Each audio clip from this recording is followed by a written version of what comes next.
El género de los evangelios, según la mayoría de los estudiosos del Nuevo Testamento hoy en día, es o bien el de las biografías grecorromanas, o bien comparten características con ese género.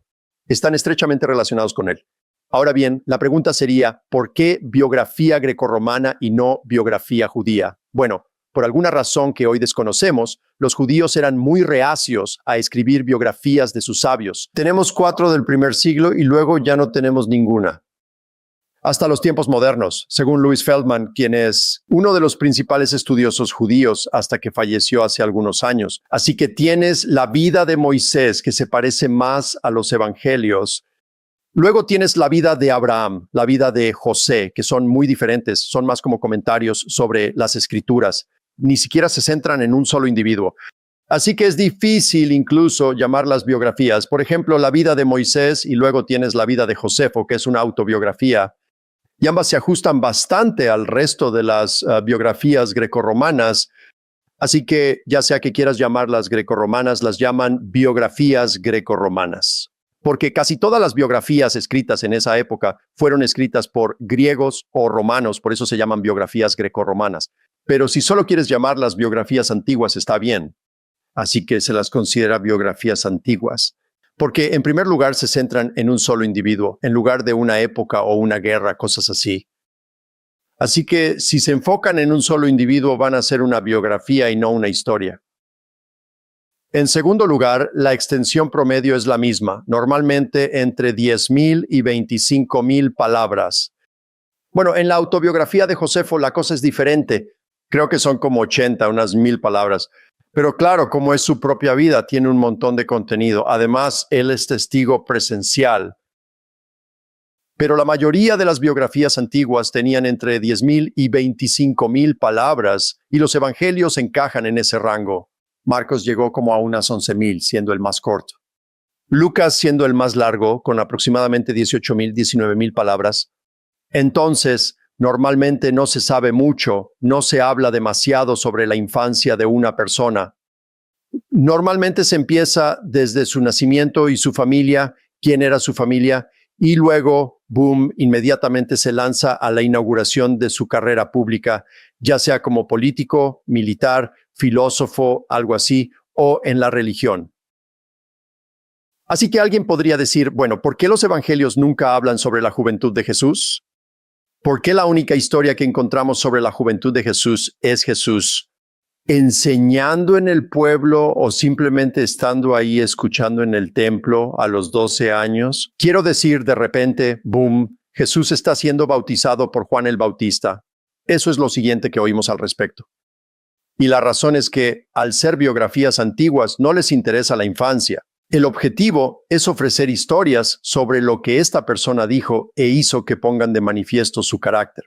¿Qué clase de persona fue? Por ejemplo, Plutarco dice esto en su vida de Alejandro. Es el texto al que más se recurre en todas las vidas de Plutarco. Entonces, cuando lees los evangelios desde esta perspectiva, Sean, se vuelve realmente interesante. Si entiendes que los autores de los evangelios están tratando de iluminar quién es su personaje principal. Ahora bien, considera esto. Marcos capítulo 1. Como dijo Isaías el profeta, la voz de uno que clama en el desierto. Preparen el camino del Señor, enderecen sus sendas. Bueno, ¿crees que tal vez sería Jesús quien prepararía el camino para Dios? Porque de eso habla Isaías allí, de preparar el camino para Dios. Pero lo es. Toda la biografía que se narra aquí comienza con Juan el Bautista preparando el camino para Jesús. Bueno, ¿qué indica eso acerca de lo que piensa Marcos de Jesús? Marcos capítulo 2. Tienes a Jesús sanando a un paralítico y perdonando sus pecados. Y los líderes judíos dicen, bueno, eso es una blasfemia. Solo Dios puede perdonar pecados. En el capítulo 3 tienes a Jesús calmando el viento y las olas, algo que el Antiguo Testamento dice que hace Dios. En el capítulo 4, Jesús está expulsando demonios y es... Sus oponentes dicen, bueno, eso es Satanás expulsando a Satanás. Y entonces Jesús da esa imagen o metáfora sobre, si quieres robarle al hombre fuerte, primero tienes que atarlo y entonces puedes saquear su casa y llevarte sus bienes. Y con eso Jesús está diciendo que sus exorcismos demuestran que él ha atado al hombre fuerte, que es Satanás, y ahora él está saqueando su reino. Bueno, ¿Qué ser humano puede atar a Satanás? Luego, capítulo 5, entonces, tienes a Jesús resucitando a los muertos, que es algo que el Antiguo Testamento dice que hace Dios. Tenemos el capítulo 6, Jesús camina sobre el agua, algo que el Antiguo Testamento dice que hace Dios. Y así sucesivamente. A lo largo del Evangelio de Marcos, él comienza ilustrando las cosas que Jesús hace, que hace Dios, las cosas que Jesús dice, que sugieren que Jesús piensa que es Dios o el Hijo Divino único de Dios. En otras palabras, si Dios tiene algún tipo de ADN divino, Jesús lo tiene. Así que hay buenas razones para pensar, muy buenas razones para pensar que los evangelios son biografías antiguas, porque poseen muchas de las cualidades de la biografía antigua. Bien, entonces, esencialmente es una comparación. Observamos ciertos factores como la extensión de las biografías antiguas, en quién se enfocan, qué incluyen, qué no incluyen. Miramos los evangelios y decimos, tienen algunas de estas características esenciales y definitorias. Por lo tanto, al menos tienen mucho en común. ¿Hay alguna diferencia significativa que potencialmente los descalifique de ser una biografía antigua? ¿O acaso coinciden prácticamente todas y crees que esas diferencias son solo secundarias? Los evangelios contienen muchos elementos teológicos que, por ejemplo, no se encuentran en las vidas de Plutarco, ni en las vidas de los 12 Césares escritas por Suetonio, ni en la vida de su suegro, Agrícola, escrita por Tácito. Y bueno, ya sabes, van a tener elementos teológicos porque Jesús era divino, ¿no es así? Así que, por supuesto, los va a tener. No creo que eso lo descalifique, simplemente es una diferencia.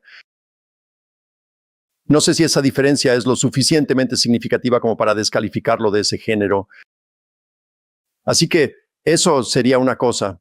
Una de las cosas que algunas personas dicen que descalifican a Lucas como biografía, como Ben Witherington, creo que Craig Keener, ambos dicen que Lucas es una historia, no una biografía, porque se parece a una historia. Y estoy de acuerdo, sí tiene algunas de las características de la historia, pero aún así tiene la extensión de una biografía. Presenta a una sola persona, el enfoque está en una sola persona, así que me parece que sigue siendo una biografía. Y la vida de César de Plutarco también tiene muchas cualidades que son más parecidas a la historia que a la biografía. Pero ningún clasicista va a decir que la vida de César de Plutarco es una historia, es una especie de híbrido. Es principalmente una biografía que tiene algunas de las características de la historia, y creo que lo mismo se podría decir de Lucas. Bueno, ciertamente, Hechos no es una biografía porque trata sobre el avance del Evangelio y también fue escrito por Lucas, así que es válido considerar algunos géneros diferentes entre ambos. Bien, entonces, más o menos, el primer paso de tu argumento es que existe un cierto género, la biografía grecorromana. Así que si estás equivocado, y la mayoría de los estudiosos del Nuevo Testamento están equivocados sobre el género, entonces el argumento en sí no se sostiene a partir de eso. Ahora podemos continuar. ¿Eso te parece justo? ¿O dirías que tu argumento aún funciona, incluso si estás equivocado sobre el género? Creo que aún funcionaría, pero sí, no sé por qué eso lo descalificaría. Porque Teón dirá cosas como, ya sabes, no solo los historiadores, poetas y oradores, sino también aquellos involucrados en la creación de fábulas. Usar el tipo de cosas de las que él estaba hablando, ya sea biografía o historia, igual vas a estar usando algunas de estas cosas de las que estamos hablando aquí. Bien, de acuerdo. Pero una cosa sobre la biografía antigua. No estaban tan comprometidos con informar las cosas de exactitud precisa que tienen los biógrafos modernos, así que podríamos decir eso. Podemos hacer esa distinción. Bien, eso es útil.